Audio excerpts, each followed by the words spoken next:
Is your fantasy league rostering too many players or not enough? Bench size quietly decides whether waivers feel strategic, whether trades have value, and whether one injury ends a season. The answer cannot be the same for 10, 12, and 14 teams because every added team removes another full roster from the free agent pool. In this guide, I will use one reproducible target. Keep roughly 170 to 182 active players rostered across the league. Then we will translate that target into exact starter and bench templates for common one-quarterback PPR redraft leagues.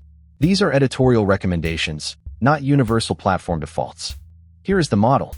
Divide a target of about 176 rostered players by the number of teams, then round to a practical whole roster. 10 teams gives 17.6, so use 17 or 18 active spots.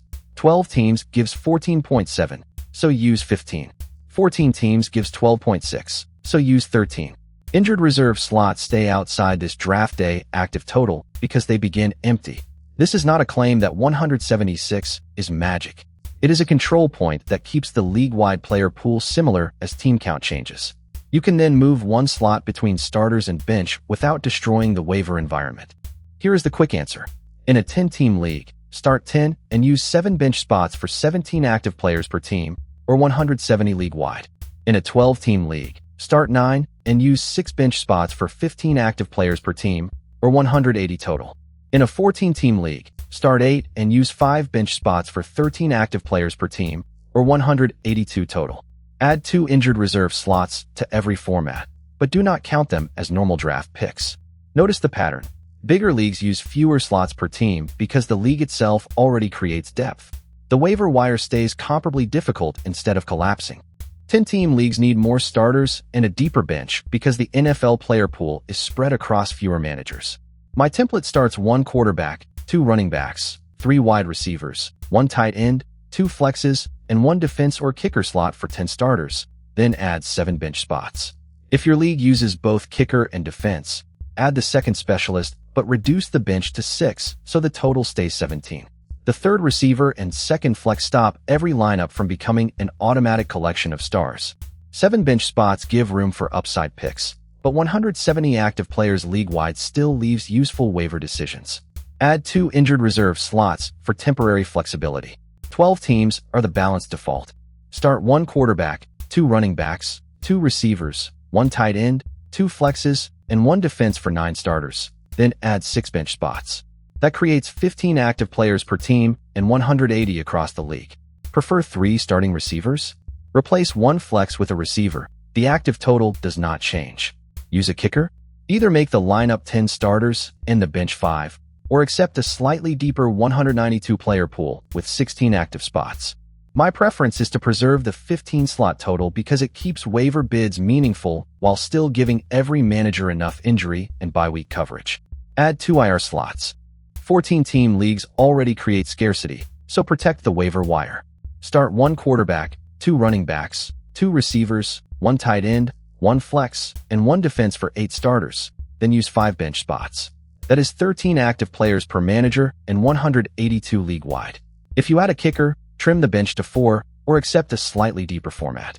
5 bench spots still let managers hold a backup quarterback, injury depth, and 2 upside players, but it discourages hoarding 3 quarterbacks or every usable running back.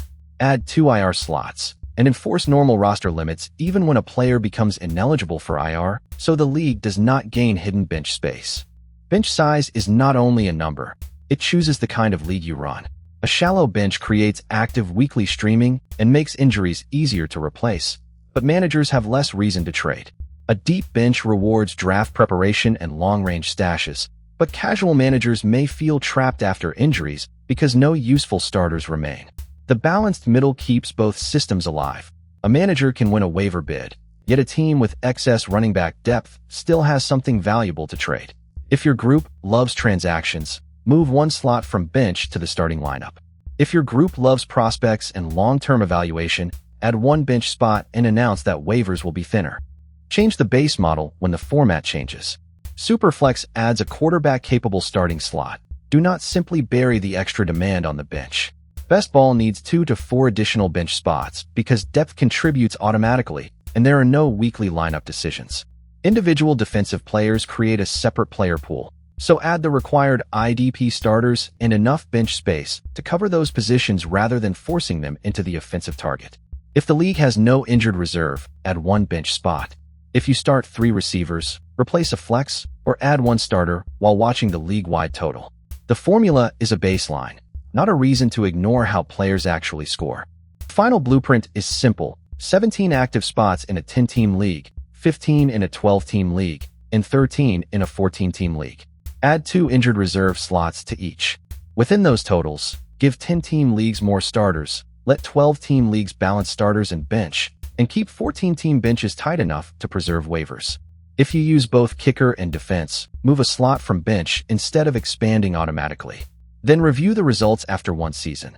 Count how many startable players sat on waivers, how often teams could replace injuries, and whether trades happened.